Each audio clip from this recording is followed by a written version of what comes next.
우리 인생의 가장 큰 축복, 가장 큰 영광은 하나님이 우리와 함께 하시는 것입니다. 죄 많은 우리와 하나님이 함께 하신다는 것, 그것이 우리에게 주신 가장 큰 하나님의 은총입니다. 이 땅에 인간이 할 수 있는 일이 많은 것 같아도 인간이 얼마나 연약한지 모릅니다. 작심삼일이라는 말도 있잖아요. 인간의 결심이라는 것이 그것이 대단해 보여도 그 작심이 오래 가지 못하는 것이 인간입니다. 인간이 할 수 있는 일이 대단해 보여도 실은 우리 감기 하나 제대로 못 고치는 것이 우리 인생입니다. 하나님이 함께 하시지 않으면 우리 인생이 복이 될 수가 없어요. 그래서 우리가 늘 기도해야 되는 것은 걸음걸음마다 하나님께서 함께 하심을 누리게 하시고, 또한 우리에게 기도가 쉬지 않게 하시고, 또한 우리의 삶에 하나님이 주시는 은총이 가득하고 또 만남의 축복이 흘러넘치도록 우리가 기도해야 되는 것입니다. 오늘 말씀에 보면은 하나님이 이스라엘 백성과 함께 하시지 않겠대요. 실은 이것이 가장 큰 저주입니다. 하나님이 우리와 함께 하시지 않겠다는 것, 그것이 가장 큰 고통인 거예요. 3절에 보니까 너희를 적과 꿀이 흐르는 땅에 이르게 하거니와 나는 너희와 함께 올라가지 않겠다, 이렇게 말씀하십니다. 이스라엘을 성공시키시겠다는 겁니다. 하나님이 이스라엘을 출애굽시키신 목적, 그것은 가나안 땅에 들어가는 거잖아요. 가나안 땅에 들어가게 하겠다는 겁니다. 그러나 함께 하시진 않겠다는 거죠. 우리 인생에 하나님 없이 잘 되는 것은 복이 아닙니다. 아무리 내 자녀가 유명 대학을 나오고 대단한 기업에 취직하고 아니면 벤처 기업을 해서 수억의 돈을 벌고 아니면은 내 자녀가 엄청난 재벌이 돼도 그가 하나님을 잃어버리면 그건 축복이 아닙니다. 하나님을 잃어버리는 것이 그것이 가장 큰 저주입니다. 오늘 이스라엘 백성들에게 가나안 땅에 들어보내겠다. 그러나 내가 너희와 함께 하지 않겠다. 사실은 이것이 가장 큰 인생의 고통입니다. 이스라엘의 백성들 성경에 보면은 가장 큰 저주가 뭐냐면은 이가봇입니다. 하나님 영광이 떠났다는 겁니다. 엘리의 두 아들 홈리와 비나스는 하나님의 성전문에서 하나님이 세우신 제사장임에도 불구하고 하지 말아야 될 일들을 했습니다. 성전에 물건을 갈취하고 또 거기에 제사 드리러 왔던 여인들을 범했습니다. 하나님이 당장 그들을 심판하진 않으셨습니다. 하나님이 칼을 가르신 거죠. 우리는 하나님이 당장 우리를 심판하시지 않는다고 해서, 또 당장 지금 잘 되는 것처럼 보인다고 해서 우리는 좋아할 일이 아닙니다. 하나님 뜻에 순종하지 않는데 인생이 잘 되는 것은, 그것은 결국 심판당할 그러한 하나님의 진노를 쌓고 있는 것입니다. 결국에는 하나님 그 가정을 심판하시잖아요. 그 가문을 심판하십니다. 결국에는 이가봇이 되는 거죠. 하나님 영광이 떠나는 겁니다. 우리 인생에서 가장 큰 재앙은 실은 하나님 영광이 떠나는 겁니다. 어떤 분이 그런 얘기를 해요. 누가 성경 공부하러 가자, 누가 기도하러 가자 그러면은 몸이 천근만근 같대요. 근데 쇼핑하러 가자, 여행 가자 그러면요 몸이 솜털처럼 가벼워진다는 거예요. 집에 하루 종일 누워있다가도 누가 전화 와서 점심 먹자 그러면은 용술처럼 튀어 일어난대요. 보세요. 우리가 기도하러 가자, 예배 드리러 가자, 성경 공부하자 그럴 때는 몸이 천근만근 갔다가 여행 가자 그랬더니 막 그냥 솜털처럼 몸이 가벼워져가지고 할렐루야를 외친다면 여러분 이것이 잘못된 거 아니겠어요? 실은 우리 인생의 가장 큰 재앙은 고난이 아니고 하나님 없이 살아도 잘 되는 것입니다. 하나님은 이스라엘 백성에게 내가 너희와 함께 하지 않겠다 이렇게 말씀하십니다. 근데 그 이유는 뭐냐면은 33장 여기 3절에 중반 이후에 보시면 너희는 목이 곧은 백성인즉이라고 말합니다. 뿐만 아니라 하나님께서 끊임없이 여기 이스라엘 백성에 하시는 말씀이 5절에도 보시면 여호와께서 모세에게 이르시기를 이스라엘 자손에게 이르라 너희는 목이 곧은 백성인즉 내가 한순간이라도 너희 가운데 이르면 너희를 진멸하겠다. 하나님께서 지금 이스라엘 백성들에 관해서 목이 곧은 백성이다 라고 말씀하시잖아요. 출애굽기 34장에 보시면 8절과 9절에도 모세가 급히 땅에 엎드려 경배하며 이르되 주여 내가 주께 은총을 입었거든 원하건대 주는 우리와 동행하옵소서 이는 목이 뻣뻣한 백성입니다 라고 그렇게 말합니다. 이스라엘의 문제가 무엇이었습니까? 그것은 뭐냐면은 그들의 교만함으로 인해서 하나님을 잃어버린 겁니다. 사실은 이스라엘의 가장 큰 문제는 그들이 하나님의 은혜를 잃어버린 거죠. 롯이 소돔과 고모라를 향해서 갈 때 그는 기도하지 않았습니다. 저기가 하나님의 부르심의 장소일까? 하나님 원하시는 곳일까? 기도하지 않았습니다. 그는 소돔과 고모라를 보고 꼭 여호와의 동산 같아 보여서 그냥 덥석 소돔과 고모라를 취했습니다. 그러나 훗날 그것이 롯에게는 엄청난 재앙이었죠. 마찬가지로 우리가 하나님의 은혜를 잊는다는 것이 하나님께 여쭙지 않는다는 것이 하나님께 기도하지 않는다는 것이 하나님께 엎드리지 않는다는 것이 그것이 가장 큰 재앙입니다. 당장 잘 되는 것 같아도 결국 그것은 장망성의 길입니다. 장차 망할 성의 길이라고 하는 거죠. 그런데 참 놀랍게도 오늘 말씀에서 하나님이 너무 이스라엘 백성을 향해서 실망하시는데 그 하나님의 마음을 돌이키는 한 사람이 있죠. 그 한 사람이 누구냐면 바로 모세라고 하는 중보자입니다. 우리가 출애굽기 전체의 말씀을 살펴보실 때 이거를 전체 통으로 좀 보셔야 되는 것은 출애굽기에 보면은 1장 거기에 보면 이스라엘이 하나님께 부르짖잖아요. 결국 하나님께서 그 부르짖음에 응답하셔서 모세라는 자를 선택하시고 이스라엘을 출애굽하십니다. 하나님께서 유월절 기적을 베푸시고 또 홍해 기적을 베푸셔서 이스라엘을 출애굽시키시죠. 그들을 광야로 이끄셨어요. 당장 그들이 하나님을 온전히 신뢰했더라면 바로 가나안에 들어갔습니다. 그러나 그들은 하나님을 신뢰하지 않고 원망하기 시작하죠. 그래서 하나님께서는 그들의 걸음을 광야길로 하나님은 우회시키십니다. 그러나 그들은 계속 원망하잖아요. 결국에는 하나님이 그들을 향해서 하나님이 진멸하시겠다고 말씀하십니다. 얼마나 오늘 말씀을 통해서 하나님이 아파하시는지를 우리가 봐야 되는 겁니다.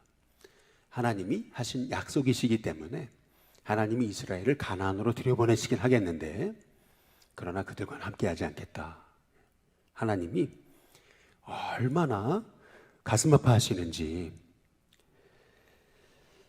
오늘 여기 말씀을 통해서 우리가 봐야 되는 거 여기 보면은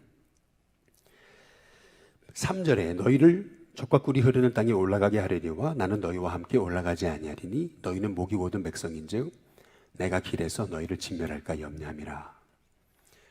하나님이 그 백성 너무나 사랑하시는데 그런데 그들과 함께 하다가는 그들을 진멸할까 봐서 하나님께서 함께 하시지 못하겠다. 이제 그런 말씀을 하시는 거거든요. 여기 5절에도 보면 중반에 내가 한순간이라도 너희 가운데 이르면 너희를 진멸할지 모르겠다. 하나님께서 말씀하고 계시는 거죠. 근데 그 이유는 이스라엘이 목이 곧은 백성이기 때문에 그래요. 여러분 우리가 목이 곧으면 백성이 이 목이 곧은 백성이 되면 망하는 줄로 우리가 믿어야 됩니다. 그래서 하나님 제 목이 고다지지 않도록, 교만해지지 않도록, 하나님 앞에 뻣뻣이 고개 쳐들지 않도록 하나님 앞에 기도하면서 하나님 앞에 엎드려 회개하며 하나님 앞에 참 하나님, 저는 하나님 은혜 없이는 살 수 없습니다. 하나님 은혜로 삽니다. 늘 그 하나님의 은혜에 붙들고 감사하면서 그 은혜에 의지하며 살아가는 우리 일신교회 성도님들 되시길 주님의 이름으로 축복합니다. 근데 오늘 여기 말씀해 보니까 그런 하나님의 그 아프신 마음을 깨달아 알아서 이스라엘과 하나님 사이를 그 깨어졌던, 그 끊어졌던 그 관계를 회복시키는 한 사람이 있잖아요. 그 사람이 바로 모세인 겁니다. 여기 7절에 보면 모세가 항상 그랬어요. 장막을 취하여 라고 이렇게 말씀합니다. 항상 장막을 취했다. 이 굉장히 중요한 말씀 아니에요. 그냥 장막을 꽉 붙들었다는 얘기입니다. 여기서 말하는 장막의 영어의 뜻은 tent of meeting입니다. 다시 말하면 만남의 텐트입니다. 만남의 장막입니다. 이 장막이라고 하는 곳은 단순히 그냥 텐트가 아니고요, 하나님을 만나는 곳이라는 겁니다. 모세가 항상 장막을 취했다. 근데 이것이 굉장히 중요한 거죠. 모세는 이런 하나님의 마음을 알아서 한순간도 쉬지 않고 중보자가 돼서 백성을 위해 기도합니다. 하나님 이 백성을 불쌍히 여겨달라고 말이죠. 어느 정도 기도했느냐면 11절에 보면 이렇게 말하는 거죠. 사람이 자기 친구와 이야기함 같이 여호와께서는 모세와 대면하여 말씀하시며 라고 이렇게 성경은 말하고 있습니다.